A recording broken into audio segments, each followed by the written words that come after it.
Before we start that, let me just say a word about what brings us here and the significance of this hearing. In the last year alone, disasters have devastated communities across our country. In the state of Missouri, where I'm from, tornadoes have ripped across the state, leaving thousands without power, leaving homes damaged, in some cases leaving families without loved ones.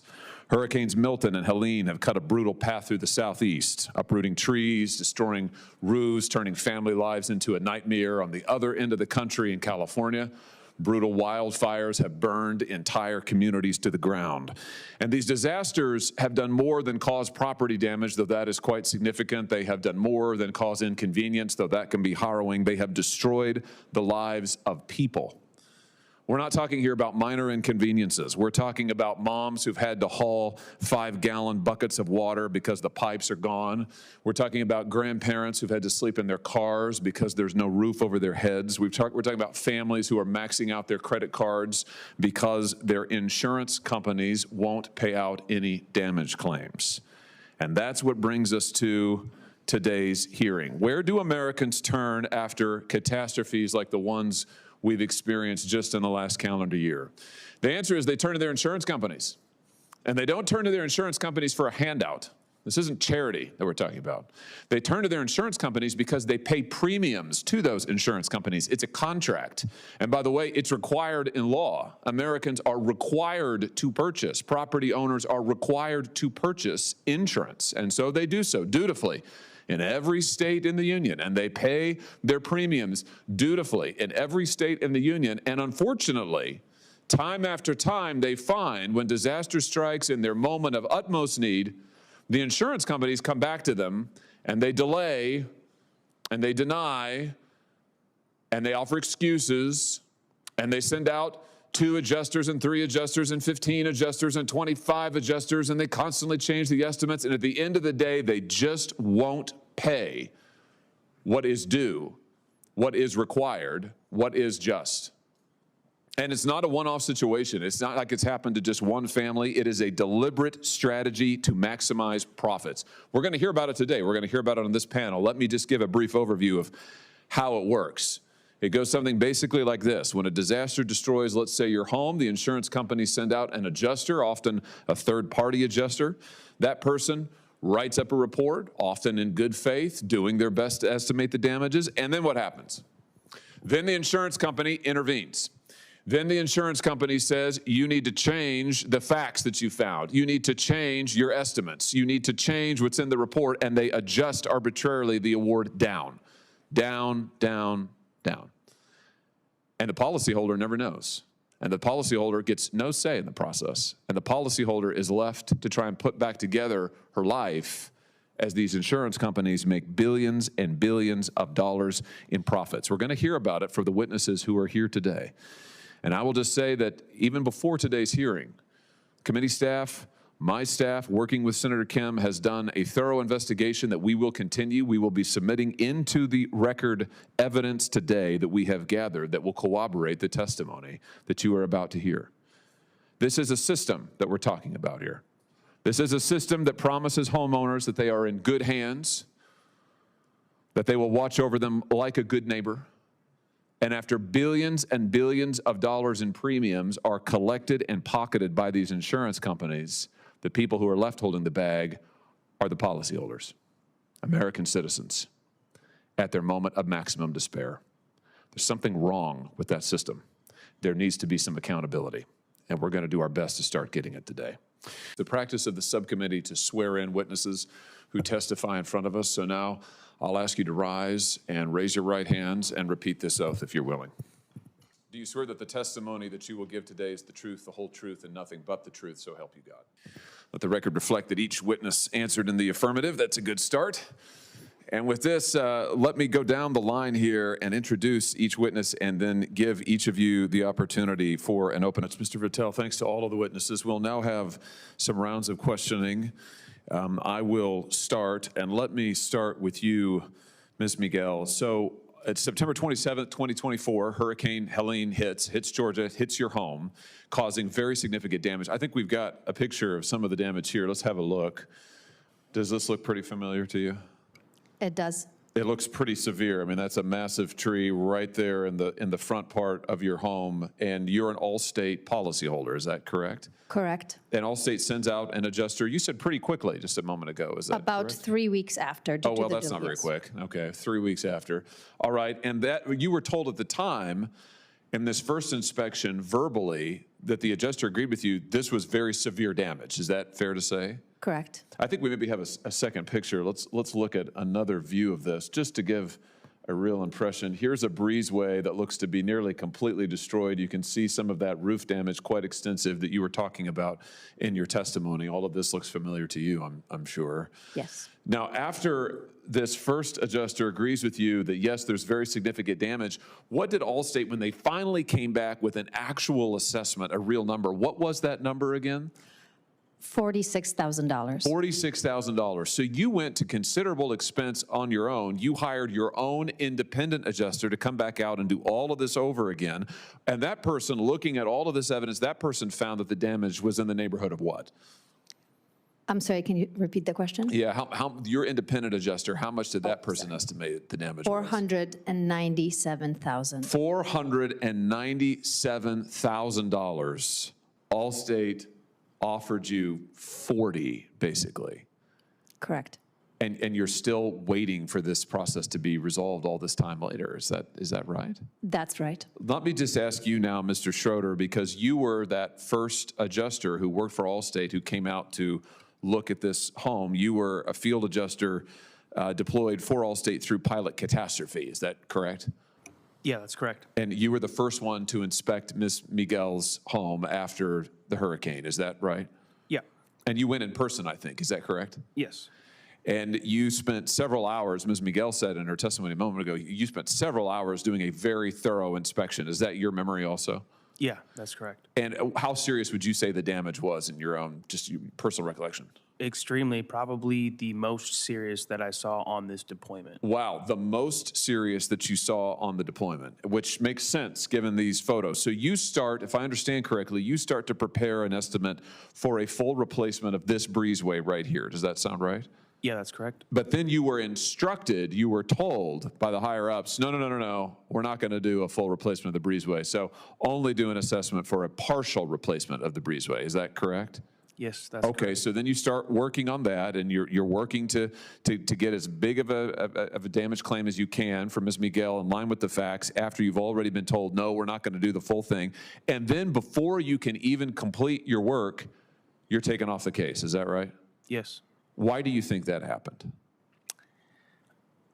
I was told it was due to time I was taking too long, but I don't believe that is the case. I think that Allstate saw from this and my recently prior estimates of being very thorough and complete and going back and forth with reviewers on coverage that it was going to be a higher estimate and it would be more cost effective to reassign it to an adjuster that would listen better. Yeah, an adjuster who would lowball the policyholder, really. I mean, that's what we're talking about. You're removed from the case. It took 3 weeks to send you out to begin with, and then all of a sudden, boom, you're removed once it looks like you're actually going to do some justice for Ms. Miguel. Let me just ask you more broadly, Mr. Schroeder, have you ever been told to change estimates to reduce payouts? Yeah, frequently. And when you've pushed back on this, if you've ever said no, what happens then? If I say no, then the claims typically get reassigned due to, they say, either lack of compliance or other reasons like I'm taking too long. In your experience, was this kind of thing a one-off thing or was this a pattern? This was definitely a pattern. Is it fair to say then that Allstate's priority in your experience was not getting the best possible award for their clients, it was in protecting their bottom line? Certainly in protecting their bottom line, yeah. Mr. Milliken, let me just come to you because you were then yet another adjuster in this same case sent out to look at Ms. Miguel's property. You worked as a field adjuster for Allstate through pilot catastrophe for about 8 years. Do I have that right? At least 8 years, yes. Yeah. In that time, you have personally inspected hundreds of properties damaged after storms and disasters. Is that fair to say? Thousands. Thousands. And you're trained to determine the extent and cause of the damage and how much it costs to repair it. Is that fair to say? Yes, sir. All right, so let me just ask you about Ms. Miguel's claim. You were assigned to re-inspect her home. Is that right? Yes, sir. And you testified earlier that you went about that diligently. You could see that there was very extensive damage. That was your initial impression. Is that fair to say? Yes, sir. And you reviewed all of the reports. There was an engineer's report by this time. There was the public adjuster's report. You reviewed all of those things diligently. Is that fair to say? Yes, sir. When you submitted your report to Allstate recommending several $100,000 worth of payments to Ms. Miguel and her husband, what happened then? My estimate was rejected, and I was advised to alter it to a lower figure. So you were told to alter the estimate and to alter your findings as well? I was told to alter my estimate. I don't know that the findings was told to be altered. Were the alterations that you were told to make, were those consistent with your own review of the property and your own assessment of the damage? No, no, sir. Did you write that up in a detailed estimate, what you were told to do? I did, yes, sir. And Allstate then, they send that estimate ultimately to the property owner, is that correct? I'm obligated to send the estimate to the policyholder. And is there any record anywhere the policyholder would ever know that your initial findings, your recommendations were rejected and somebody told you to come in and alter them? No, sir. Let me just ask you more broadly, have you ever been told in other cases with Allstate to alter or delete your findings? Absolutely. In fact, you testified just a second ago, I think, that you were frequently asked to alter factual findings, delete material, and sometimes include items that were false. Did I hear you correctly when you said that? Yes, sir. In the overwhelming majority of cases where you were asked to do something like this, did that cause the estimate to the policyholder to go up or to go down? To go down. What is your assessment of what Allstate's ultimate goal here is? Is it to pay out the policy according to the terms of the policy to the best extent they can, or is it to protect their bottom line and to use you and your report as necessary to meet that end, to make sure they make as much money as possible? 100% to use me to enable them to make as much money as possible. And you would say that this is a pattern. This isn't just something that happened one time like in Ms. Miguel's case. You've been doing this for a long time, and you've observed this to be a pattern with Allstate and in the industry. I have, yes, sir. Can I just ask you, did you think that Allstate might retaliate against you for your testimony here today? Did that ever cross your mind? Yes, sir. Yes, sir. And why did you think that might happen? Well, I mean, I got a phone call from pilot management indicating that they were aware of it, and then got word from people in the office that I was going to be on a cutoff list, which has not happened in probably 6 years. Okay, so wait a minute. I just want to make sure that I got this right, and I want to be sure everybody in the room understands it. You're telling me that after you agreed to testify here today, you got word that you were on a blacklist, essentially, from Allstate, and that you were going to be penalized in some way? I've been told, yes, sir, I've been told that I'm going to be worked out of the storm in Georgia, which is 100%. I mean, it's cutting me off. It's eliminating me, guaranteed. So they're retaliating against you. It sounds like they've already set it in motion. Is Yes, what you're sir. telling me. That's what you've heard. Because you testified as to what happened. Yeah, because I was going to testify, yes, sir. Yeah, even before you got here today, they were doing this. I mean, that is really unbelievable. Absolutely unbelievable. Why do you think why would they do that? Because they don't want the truth to be known? I mean, what are they so afraid of in your testimony? I honestly couldn't tell you. I thought that by telling the truth, I wouldn't have any problem. Swear to goodness, I had no idea that the company I work for would hold a grudge about speaking the truth. And I just want to underline what you've said today, and you too, Mr. Schroeder, because I want to be sure people get it. What you've testified to is not only did Allstate not do right by Ms. Miguel, not only did they tell both of you to alter your evaluations. They told you to alter your findings. They pushed down the estimate lower and lower and lower. But you both have testified today that you saw this happen over and over and over, that you were told, you said, Mr. Milligan, you've been told multiple times to alter factual findings, to delete information, to lower your estimate, that's happened repeatedly. It's a pattern. Yes, sir. And you said the same thing, Mr. Schroeder. It's a pattern over and over. Yeah, it's a Not pattern just in this one deployment, not just one little thing, not one little area, but this has happened over and over again. For years, I've seen this trend. For years. I mean, that's extraordinary, I have to say. And I want to say thank you to all the witnesses. I want to say thank you to the two of you in particular, because you've really risked a lot by being here today. And I'm sorry, Mr. Milliken, that they're retaliating against you. Mr. Schroeder, I know that they retaliated against you by yanking the case right out from under you when you were working with Ms. Miguel to try to get a fair award for her under the policy. That's just outrageous. It may be illegal. If it's not, it should be. And I just want to tell you, we're going to do everything we can to make sure that you are done right by, and that people like Ms. Miguel across this country are done right by. And that brings me to you, Mr. Vertel. I want to give you the chance just to say a little bit more about your story. We've been talking about Allstate, but you were a policyholder of State Farm. I think we've got a picture of your house as well. Let's take a look here just so people get a sense of it. This is your home after Hurricane Helene, is that right? That's correct. That's a lot of damage right there. Now, did you say that you had a small child at this time? 2 years old, yes. And your wife was pregnant? With our second, yes. Wow. And this was taken back right after the hurricane, back in September, about October, something like that? Right after the storm, yes. So, and did you say Allstate now has fixed it all up and it's all good?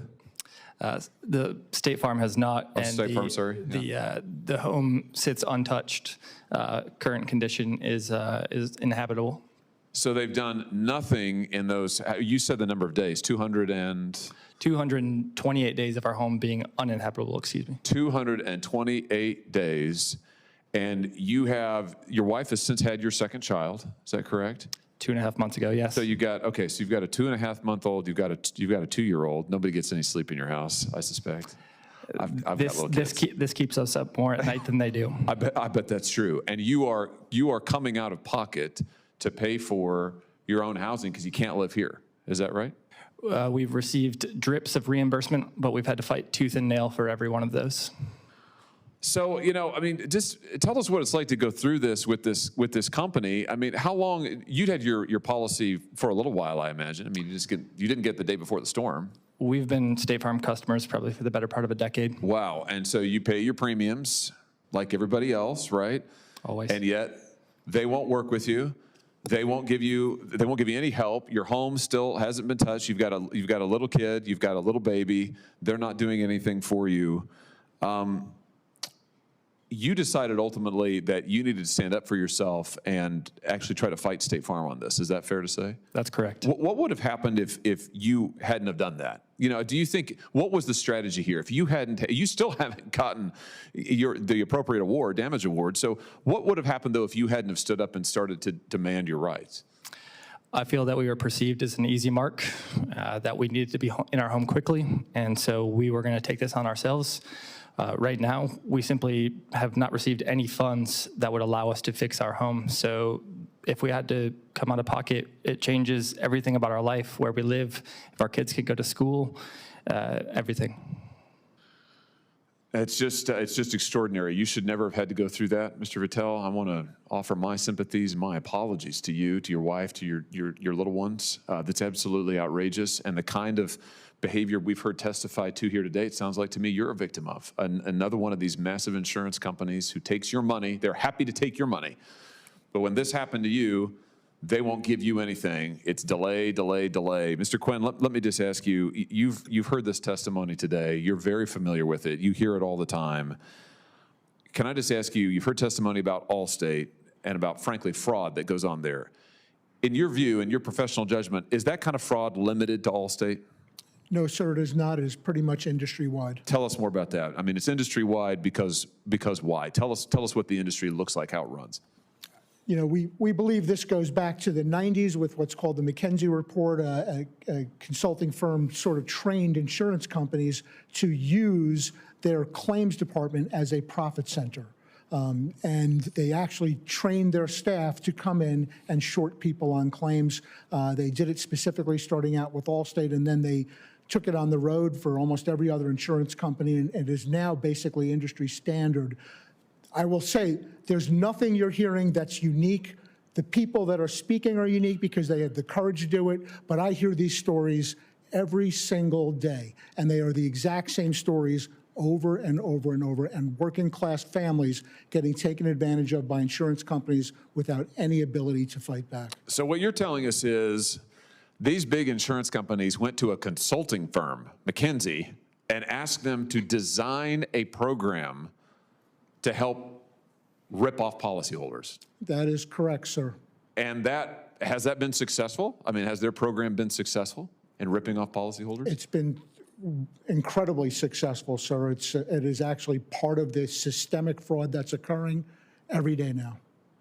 That's extraordinary.